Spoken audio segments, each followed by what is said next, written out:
My parents have chased away every boyfriend I have ever had and keep me perpetually single. Now I think I've met the love of my life, and he really wants to meet my family. What do I do? Posted by you/fun following 7679. I, 25F, was very shy during high school and didn't leave my house unless I had to, so as a result, I didn't get a boyfriend until my freshman year of college. After 7 months of dating my first ever boyfriend, I brought him to my parents' house for dinner, just so they could meet him. I had to step away for roughly 10 minutes to help my older sister with her baby, and when I came back, my boyfriend, then 20M, and my dad, old, were having a full-blown fistfight. We managed to stop them, and my boyfriend stormed off without saying anything, while my dad insisted my boyfriend was incredibly rude and disrespectful to him and my mother, claiming that a guy like that was no good for me because he'd end up treating me the same way. I was shocked that my boyfriend could do such a thing because he had always been extremely sweet, and I'd never met or heard of anyone not liking him. But when I called him and told him what my dad had said about what happened, all he did was laugh and say I could believe whatever I wanted before blocking me on everything. I was deeply disturbed by this, but my mom and sister insisted that he had just shown his true colors and said my dad had saved me from an abuser. I reluctantly accepted this, but something about it felt really off. I met my second boyfriend several months later, during my sophomore year. Part of me still felt my parents were part of the problem with my last boyfriend, so I managed to get him to wait an entire year before introducing him to my parents. From the moment she laid eyes on him, every word my mom spoke to him dripped with fake friendliness and subtle jabs implying she didn't approve of him, which made him visibly uncomfortable. While we were eating dinner, she began asking why I had decided to date him and brought up other guys, asking why they didn't work out. Some of the guys she mentioned were completely made up. At this point, it was clear what they were trying to do, and I silently vowed to talk to my boyfriend and tell him how my parents were trying to sabotage me. Unfortunately, it didn't get that far, as my dad chimed in and demanded to know how a boy who couldn't support himself financially was ever going to support his daughter. Mind you, we were both juniors in college at this point, both working part-time jobs, so this question was really insane. He responded by saying he had already decided he wanted nothing to do with this family and was planning to break up with me when he got home, but he was just going to leave now. Within minutes, he was gone, and I was blocked, again. My parents insisted they did nothing wrong and just wanted to test his confidence, as any parents would. But I pointed out that this was the second boyfriend they had chased away, and they didn't do anything to scare off my older sister's husband. I went low contact with them after that. Fast forward a little, and I eventually allowed them to gaslight me into introducing them to my third boyfriend, whom I had met towards the end of my senior year, and basically, the same thing happened. I made it through college unable to find a long-term boyfriend purely because of my parents. I did meet my current boyfriend, 28M, 2 years ago, and I have managed to avoid introducing him to my family thus far. If he ever brought it up, I always had a ready-made excuse prepared to explain why it wasn't possible, which has been pretty easy because he usually only asks about them when planning for major holidays. I have fallen madly in love with him and hope to start a family with him one day, but he recently told me that he can't even allow me to move in with him until he's had a chance to meet my family. I don't know what to do. I know my parents will make it their mission to break us up if they meet him, but based on his insistence, I realize I can't put this off any longer. Usually, relationships end because of something one person in the relationship says or does, and it's incredibly unfair that I always end up single because of things I cannot control. I want to tell my boyfriend about my parents and insist that meeting them is a bad idea, but I've listened in on some of his conversations with his friends, and the general consensus among them seems to be that a girl with a super dysfunctional family is a massive red flag and an indicator of what their married life would be like. So I come here asking, how do I approach the problem that is my parents without risking losing the longest relationship I've ever had? If my parents end up being the cause of yet another breakup, I just don't know what I'll do. I just don't know. Relevant comments. Commenter. By boyfriend number 3, why didn't you prep him? At least do so with your current boyfriend. Hey, so listen, you need to know that my parents are completely nuts and manipulative. They chased away my 2 previous boyfriends upon first meeting them. I'm not exaggerating. If it's up to me, you'll never meet them, as I'm afraid they'll chase you away too. But if you still want to meet them, please be prepared to face X and Y, explain what they did to the first 3, and who knows what else they have up their sleeves. It's important that you're fully aware of the situation. Ops response. I kind of glossed over boyfriend number 3 to avoid making the post too long, but I did actually try to warn him. However, their tactics had changed somewhat, and they came off much worse than I had told him they would. He didn't block or break up with me immediately but eventually said he didn't see a future with me anymore after a few days, as he didn't want such insane people tied to his family. This is why I've been afraid to even warn my current BF about them. I'm not sure if that would even be enough. Commenter 2. Do you know why they've done this? Wrong religion, wrong race? Do they want you to take care of them permanently and never marry? Do they want to arrange the marriage? I think it would help, at least a little, to know what's going on from his point of view. Parents are crazy is different from parents really want an ex-partner and are going to freak out. Ops response. I thought that could possibly play a role. I am white, and my first boyfriend was black. But my mom seemed more hostile to boyfriends number 2 and number 3, despite both of them being white as well. My current boyfriend is mixed, black and white. We aren't particularly religious either, so I know that can't be it. Part of me has considered just telling him my parents prefer something else for my partner, but my parents are racist seems like it would be just as bad as my parents are crazy. Commenter 3. Do you think your sister would be willing to help you talk to your parents about this? What are her thoughts on it? Have you met your boyfriend's family? Ops response. My sister and I aren't particularly close. We aren't enemies or anything like that, but she has been pretty indifferent to me while living her own life. I love my nieces to death and let her take advantage of that, but I doubt she'd be willing to talk to my parents about this with me. I met my boyfriend's family within a few months of us dating, actually. They love me to death, and we spend nearly every holiday and birthday with them and his other siblings' families. Op adds an edit to her post. Wow, I made this post about an hour before going to bed but woke up to quite a few comments here. Thank you so much to everyone who has helped me realize what I need to do. I've read through all the comments and noticed some recurring questions that I wanted to address. I'm not fully no contact with my parents primarily because they helped me a lot financially during college and when I first graduated and was looking for a job. When I went low contact with them, they constantly yelled at me for being ungrateful and said that family does not turn on each other over minor disagreements involving boys. It sounds ridiculous when I type it here, but after months of this treatment, when I found myself faced with the decision to either tell them I forgive them so they'd pay for my dorm room or refuse to forgive them and have to move back home, I ended up caving. Why didn't I stand up for my past boyfriends when I saw them being verbally abused? I don't know.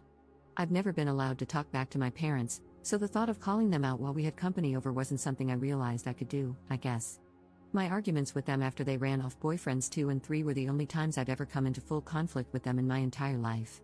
I will be going to my boyfriend's house today after work and will tell him everything. I'm terrified he will still want to meet them. Just thinking about it has me shaking at my desk. But you all are right, he has a right to know and make his own decision. Edit 2. I told him and even showed him this post. To make a long story short, he still would like to meet them but thanked me for telling him, as he always figured something was seriously wrong. My parents host dinners for our family every Sunday, and we will be attending this one. I suppose I'll make a new post with an update afterward.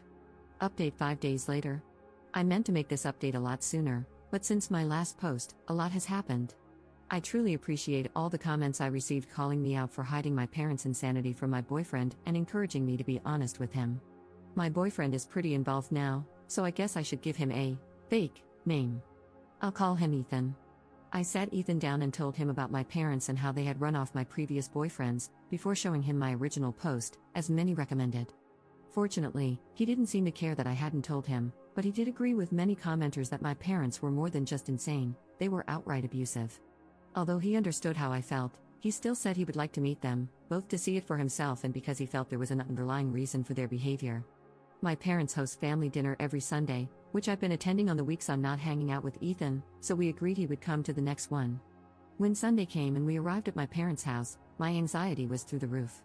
Ethan had agreed to leave with me the moment things started to get out of hand, but with my parents, that could have easily been as soon as we walked through the front door. My parents were surprisingly very nice, though. My dad actually seemed excited to see Ethan, and my mom fawned over her daughter bringing home such a handsome, confident-looking man. I couldn't understand what was happening. Ethan even shot me a look a couple of times, as if to silently ask if he was missing something, because my parents were actually lovely. I want to provide a play-by-play of the entire night, but the post would just be too long. The point is, my parents had done a complete 180 from their previous behavior, and it made me look and feel crazy for trying to warn Ethan about them ahead of time. During dinner, my mom said she was so happy to see her daughter had finally found someone who wasn't judgmental and was willing to give me a chance because of the person I am today, as the past doesn't matter. My heart dropped. What was she talking about? Ethan said he didn't know of anything in my past that might be a cause for concern, and my parents exchanged a concerned look, as if it was rehearsed. My dad asked him why he thought my previous relationships had failed, and he said he was under the impression they got scared away after meeting my parents. My mother looked at me with disappointment on her face and said, "Op, is that really what you told him?" I was at a loss for words, but Ethan was not. He said it was pretty clear they were trying to plant seeds of doubt in him about our relationship, but he wasn't interested, as he knew me well enough to understand my character and that even if there was something serious in my past, parents who loved and supported me, or even just wanted grandchildren, would keep it a secret to avoid ruining my relationship. My dad said he already had 2 grandchildren and motioned toward my sister, who didn't have her kids with her that evening. Ethan said my dad must have been very supportive of my sister for her to be able to start a family, while he tried to run off any guy I brought home. My dad's response was very casual but extremely shocking. He said, "Of course, she's actually mine." Everyone was quiet for a few moments until Ethan spoke up and said that now all the abuse they'd only put me through is starting to make sense. My mom said he was spouting nonsense and that I had not been abused in any way. She then looked at me and admitted her marriage had a rocky start, but both she and my father had moved past that. I was too busy replaying my entire life in my head to say anything. The previous boyfriends, the lack of support for my social outings growing up, the volleyball games I had to have a friend drive me to because my parents were always too busy, the rage I was always at risk of facing if I ever spoke my mind. All while my sister got the opposite. I started to cry harder than I ever had before. Ethan immediately announced that we were leaving. My dad demanded we stay where we were so we could clear things up, but Ethan ignored him as he pulled me out of my chair and led me away. My mom screamed at me not to leave and that this guy was trying to isolate me from my family. I yelled back that if anyone had been trying to isolate me, it was her, for my whole life. As we drove back to Ethan's place, my mom sent me several text messages cussing me out, saying one mistake doesn't change the fact that my dad loved, supported, and raised me, and that he would always be my real father. Ethan said he's not my dad, he's an abusive, controlling jerk who was taking his insecurities out on me. I ended up blocking both of my parents' numbers because they were saying some truly awful things to me, both about myself and Ethan. Ethan said he was expecting them to be crazy, but this was far worse than he had anticipated. He said I need to go into therapy immediately and that he will pay for anything my insurance doesn't cover. My parents showed up at my apartment twice yesterday to demand I come out and speak to them, but I've been staying at Ethan's all weekend and will likely be here all week. I'm not sure if this is the update that was wanted. I had countless people enraged at me for being spineless and not standing up to my parents, and while I had planned on doing so, that's not what happened. I don't know what is going to happen with my parents or where I go from here, but now that the holiday is over, I can spend some time looking for a good therapist. Relevant comments. Commenter. Sorry you're going through so much right now. Also, sorry that people are downvoting you and calling your experience fake. Reddit hive mind can be needlessly cruel sometimes. Good on your boyfriend for helping you get through that, he sounds like a great partner to have. I'm not in a position to give advice one way or another. One thing I'm curious about is, have you ever talked to your sister about how your parents treat you? Does she engage and side with them? Is she just silent and complicit, or does she not see anything wrong? I think your plan to go low/no contact is a great idea for now, but maybe reach out to your sister and see how she perceived the events of that night and what her thoughts were about previous boyfriends. She could side with them since she has been treated fairly, or she could just be blind to what is going on. Wishing you the best. Ops response. I don't really mind people calling it fake. I've seen a lot worse on this site, so I know people are prone to hyper-analyze anything that doesn't make sense to them. My sister has generally stayed out of my disputes with our parents. Growing up, I never fully wrapped my head around how different things were for us, and she never rubbed any differences in our upbringing in my face. We've never been particularly close, so she hasn't gone out of her way to talk to me about these incidents, which is why I've generally left her out of both this and my last post, but talking to her might be worthwhile. Commenter 2. You expect us to believe that you're 25 and have just realized that your parents treated you badly while coddling your sister? Like an epiphany? Nah, I don't buy it. Commenter 3. As someone whose grandmother did that with one son out of 2 and one daughter out of 3, I believe it. She was even like that with us grandkids, with me being her favorite granddaughter, which she would tell people right in front of my cousins, and one of my boy cousins, 8 years younger than me, being her favorite grandson. I didn't realize she treated me differently or better until my mom started having kids with my stepdad, and I saw it with my siblings in my preteens. When things are normalized, you don't question it.